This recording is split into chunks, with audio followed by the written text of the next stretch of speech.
Hey Boxers, in this video we're going to check out another smart asset. We're going to check out Rotation Cube. So I'm going to go over here to my fly template here, and I'm going to start off with fly. And we'll take a closer look at the smart asset Rotation Cube and see how it works. So I'll double click on my 3D world here, and then I'm going to zoom out and rotate around so you can see a little bit better. I'm going to delete this point just for this example. I'm going to go over here to my asset library and go over here to assets. And then I'm going to scroll down and I'm going to find Rotation Cube here, and you can see an awesome little preview that's happening over here in the upper right hand corner, so you can already get an idea of what it's going to look like and how it's going to perform. It's pretty awesome. So I'm going to just click add to library so I can add it here to my objects menu. So I'm going to click on asset library again, and I'm going to take my rotation cube and I'm going to bring it out here into my scene. So for right now, I just kind of want to demonstrate how this rotation cube works and what you can expect from it when you use it in a scene. So the way that this is structured is very much like you would find in a math class. So this red axis here, this is going to be your x-axis. This green arrow, or this green axis, is going to be your y-axis, and then this blue one here is going to be your z. So over here, when you go and you check out the end rotation, this is where your cube is going to rotate to. So it's going to start off with the original rotation that you put it in within the scene. So it's going to start just how you have it, and then the end rotation is determined by what value you put in these text boxes. So for right now, there's a rotation of the x-axis. So let me go ahead and first I'm going to scale this down a little bit so it's a little bit easier to see for demonstrating. I think you'll find that this is a little bit better. So for right now, we're going to rotate around the x-axis. So what you can expect to happen is it's going to flip upwards, or you can see that it's going to just flatten out a little bit. So let me go ahead and show you what that looks like real fast so you can get an idea. Now I'm going to double click on my actor real fast, and I'm going to take my move node and I'm going to pin it so that in the 3D world I can reference it and it'll be a little bit faster. So I'm going to click on my actor, and then I'm going to change the speed. Instead of -20, that's a little bit fast for this demonstration, I'm going to do it about -4. Okay, so now you should see that as it comes closer to this, it's going to rotate. The last thing that we need to switch up is the distance. So I'll go ahead and do a distance of about 300 pixels or so, and let's go ahead and play this and see what this looks like. Okay, great. So you can see here that it flips up or flips down, however you want to look at it. But it rotates around the x-axis, and it does so at 90 degrees. Now, if I wanted to rotate it around the y-axis and make it look like a door is flipping open, then I would just make this be 0 in the x direction, and I'll add 90 degrees to the end rotation in the y direction. So these boxes are x, y, and z over here. So now it's going to rotate and spin along this y-axis, so you can expect it to look like a door is opening up. So let's go ahead and take a look at that real fast. All right, it looks like a revolving door just spinning on its y-axis. So I'll exit out of the preview again.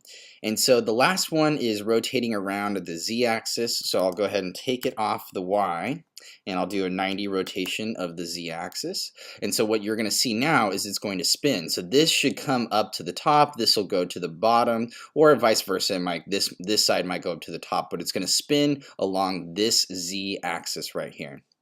So let's go ahead and preview that so you get an idea. So it should spin. Perfect. Okay, great. So that's what that looks like when you do a spin of the z-axis. Or let's say you want to spin in 2 different directions. Then you can do so by putting different values in for multiple text boxes. So for this one, I'm going to put 90 degrees in the y and in the z. So it's going to spin this way, and it's also going to spin on the y-axis as well. So let's take a quick look at what that looks like. So I'm going to hit preview again. Should spin up and over. Awesome. So it's perfect. That's exactly what we want. So I'm going to exit out my preview again. And you can find a lot of really cool uses for this in your game. And so this is a really awesome smart asset to add into your game. It's definitely something that you can find some creative uses for. So now let's go ahead and let's double click on the rotation cube and let's check out the rotation cube's node map. So first thing I want to do is I want to check out the rotation animation. So I'm going to hit this little marker here. So this is going to open up the JavaScript editor. And so I want to quickly just walk you through all of these functions here. It's got our 3 basic functions in it, update and signal, and it's got an extra function here for the ease in and out and a couple variables at the top. But let me just quickly walk you through everything that's going on here. It's going to be a little bit more of a technical explanation. Okay, so up here, we just have our variables being called. So we have a variable that is a counter, and that one starts off at 0. We have 3 uninitialized variables here, speed, start, and end. They're not given any value. They're just a straight up variable here. And then we also have a variable enabled that starts off as false. Before we go into the ease in and out cubic, this is probably the most difficult part to understand within this, and so I'm going to go over this last. But for right now, let's just go over these 3 functions real quick, and then I'll go over the ease in and out cubic function. For the function init, so this is the starting off, this is the initialization. We start off by making start equal to this entity's rotation. All right, so we've captured the rotation of the rotation cube. And so we've got that starting off, and then we've added some attributes over here, the end rotation and the speed, which you can find over here. And so those are really, really simple. You have the X, Y, and Z rotation and a speed for how fast you want this rotation to be. So let me explain real fast how the speed works. So if you put 1 in for the speed, that means that the rotation is going to happen within 1 second. It's going to take 1 second for the rotation to happen. If you put in 2 for the rotation there, it's going to happen in half the time. So it's going to happen in half a second. And so the greater the speed, the faster the rotation occurs. Okay, but it starts off with a 1 second rotation if you put in a 1 in there. Okay, so the next is the update. Now remember that update fires off 60 times per second because it's 60 frames per second, and it's passed in dt, which is a value for delta time. Okay, and this value here is 1/60th. So it gets passed in 1/60th and 1/60th over and over and over again until it's complete, and it does that 60 times per second. Okay, so the start of this function, it checks to see, is this function enabled, okay? Is the node enabled, and can we do something with it? And if it's not enabled, which this is the little exclamation mark and the underscore here, so the exclamation mark means not, and then this underscore enabled is just the name of the variable here. So it checks to see if this is not enabled, then just return and let's exit out of here and let's not do this. If it's not enabled, then don't do any of this. Okay, and I'll talk about this in a little bit right here. But the last thing I want to say is this function signal here. This is where you get the enabled value turning to true. Okay, so what's going to happen here is this wake up node. It's going to check to see if the character is a certain distance away from the rotation cube, and if it's the right rotation, then it's going to say, okay, let's enable this rotation animation. So you can see here it should have an emit signal, which is awake is set to true, and so this is awake is set to true, and it sends the signal that the rotation needs to go. And so the function signal takes in the value that's being passed to it, and so if the wake up value is true, then it's finally going to be enabled, and then we can go ahead and see this happen. And this is really right here, this section, this little if loop, this right here, this is what accounts for the animation itself. So the first thing to check is if it's enabled. Okay, then let's go ahead and continue.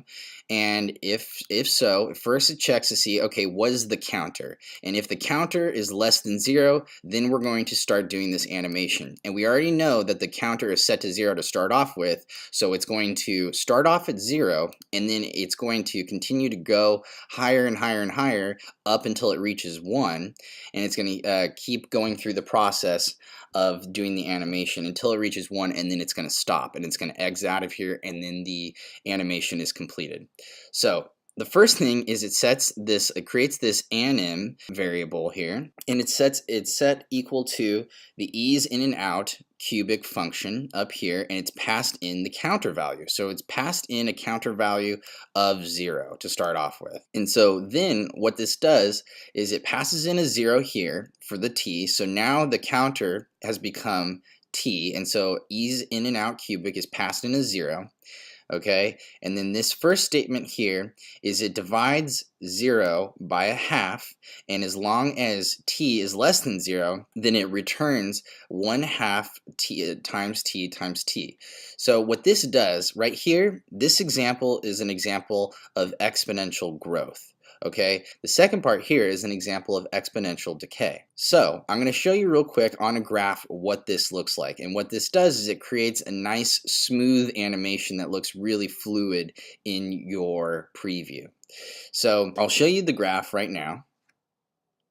And you can see here that this bottom part is an exponential growth, and then at the halfway mark it starts to decay and it smooths out. And so this looks really, really nice. Okay, now let's keep talking about this function here. So now that we've created this animation and it's figured out whether or not it is in the exponential growth or at the point of exponential decay, and that tells you where you're at in your animation, you now set x, y, and z equal to the start animation point, and then you're also going to have an end animation point.